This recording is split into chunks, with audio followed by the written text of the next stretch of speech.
समाज तरीय जो जो प्रतिकार अच्छी आमर समाज रे अनीति अकर्म अन्याय बड़ मुख्य अतिथि प्रदीप माझी से माने भी गोटे मुख्य अतिथि भाव आम जिलापाई केंद्रीय सभापति भी तार बाबा अच्छी एले एते दिन पर्यंत से माने भूल धारणा करी आसी समाज को दुश्मन करिकिना से जगु आम समाजवासी आमर बत्रा समाजवासी आमे दामनागुड़ा रे उपस्थित किना आमे बैठक बसिकिना से आमे 12 वर्ष जाए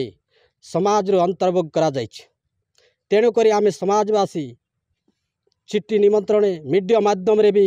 आमे सिटा जणाई दिया जाउछ। से तेणुक बारंबार करिकिना से माने अन्याय करथिले समाज रो आमे कोन अनीति को आमे देखि पारिबु से पई आज समाज तरीय समस्त समाज भाई बुद्धिजीवी समस्त आज अधिकारी आज जहाँ जंगड़ा माझी सभापति केंद्र सभापति मध्य जगार उपस्थित अच्छे। तेणुक आम समाज समस्ते जानिथिबे छोट बड़ भाई भौणी माने जानबे बोलिकिना आम वीडियो माध्यम रे आमको तुमको जणाई देउछु। हाँ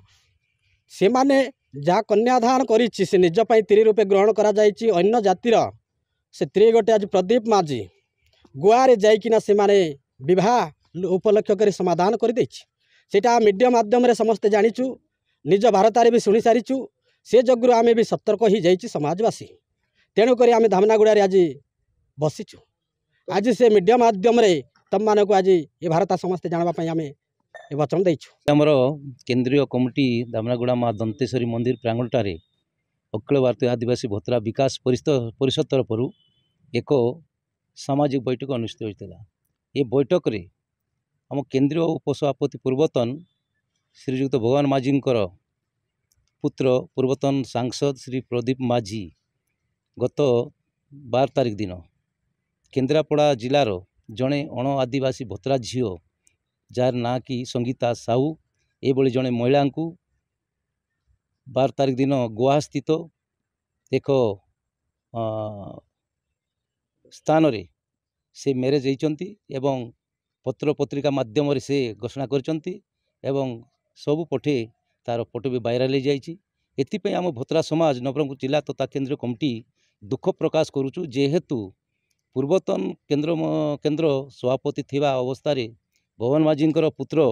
आज एभली कार्यक्रम करुचंती ताले बापा मध्य संपूर्ण दायी एवं भाई भी दायी एवं पुओ भी दायी। कारण अतीत दिन रे मध्य प्रदीप माझी बौणी संजू माझी को कोरापुट प्रभु जगन्नाथ मंदिर रे जड़े ब्राह्मण युवक मध्य से हाथ टेकी विवाह करथिले। तार समस्या संपूर्ण त्रुटि नथिबा अवस्था रे पुनर्बार प्रदीप माझी आज अण आदिवासी झील को विवाहित से विवाह मध्य आम संपूर्णता को विरोध करुचु एवं सामाजिक मत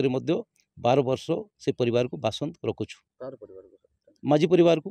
भगवान माझी परिवार को नहीं सीटा किसी समाधान स्थल कि पहुँची जाइथिला झील समय किंतु फेर भी से समाधान संपूर्ण अनुवा भितर आज प्रदीप माझी एभली कांड को भोत्रा समाज गौर निंदा करुच्ची एवं आम समाज झील मैंने अनेक गुड़े पाठशाठ पढ़ी अच्छा से मैंने भी आमको कहते जे बड़ लोक आपण कौन दंडित कर पारना छोट लोक मान सामान्य भूल त्रुटि आप दंडित कर प्रतिवाद आमको जनाऊँ।